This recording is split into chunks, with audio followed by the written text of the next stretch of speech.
স্বাগত সবাইকে UA news 24 চ্যানেলে। আজকের বিশেষ খবর হলো পুজোর আনন্দে বাধা হবে বৃষ্টি, আশঙ্কার কথা শোনালো আবহাওয়া দপ্তর। দুর্গাপূজায় যখন প্রায় দরজায় কড়া নাড়ছে, ঠিক তখনই দুঃসংবাদ শোনালো আবহাওয়া দপ্তর। পুজোর দিনগুলি মণ্ডপে মণ্ডপে ঘুরে ঘুরে আনন্দ চেটেপুটে নেওয়ার বাসনায় জল ঢালতে পারে বৃষ্টি, এমনই আশঙ্কার কথা শোনালো তারা।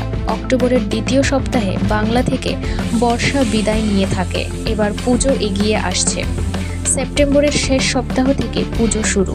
আলিপুর আবহাওয়া অফিস জানিয়েছে, বাংলায় মৌসুমি বায়ুর বিদায়লগ্ন শুরু হয় অক্টোবরে। দ্বিতীয় সপ্তাহের দিকে বাংলা থেকে বিদায় নিয়ে থাকে বর্ষা। এবার বর্ষায় পুজো, বৃষ্টির সম্ভাবনা রয়েছে। পুজোর পরই বাংলা থেকে বর্ষা বিদায় নেবে। বৃষ্টি মাথায় নিয়ে পুজো মণ্ডপে ঘুরতে হবে দর্শকদের, এমনটাই পূর্বাভাস আবহাওয়া অফিসের।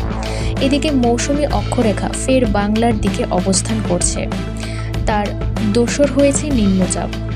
আলিপুর আবহাওয়া দপ্তর জানিয়েছে, উত্তর পশ্চিম বঙ্গোপসাগরের উপর নিম্নচাপ তৈরি হয়েছে। সেটি ক্রমশ শক্তিশালী হয়ে সুস্পষ্ট নিম্নচাপে পরিণত হয়ে উড়িষ্যার উপকূলে স্থলভাগে প্রবেশ করবে।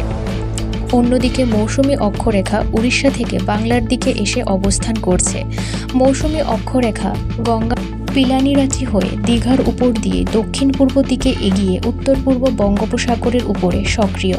ফলে কলকাতা সহ দক্ষিণবঙ্গে বৃষ্টি চলছে। সপ্তাহভর বৃষ্টি চলবে বলে পূর্বাভাস দিয়ে রেখেছেন আবহাওয়া অফিস। এখনকার পর্যন্ত সংবাদ এ পর্যন্তই। পরবর্তী সংবাদ দেখতে চোখ রাখুন ইউএ নিউজ 24 চ্যানেলে। ধন্যবাদ।